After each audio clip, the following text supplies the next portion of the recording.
We had a misfire on cylinder on. We changed the HT leads, changed the plugs, and we found that on this cylinder here, in the injector, that these wires, we fiddled with them and the misfire went. So yeah, it seems to be running nicely now. Happy with that.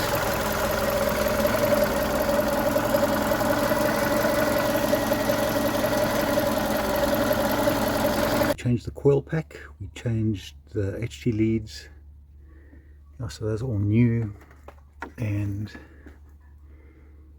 yeah, we found it was this injector here, the wires we fiddled with, and it seemed to sort out the misfire, so very pleased about that.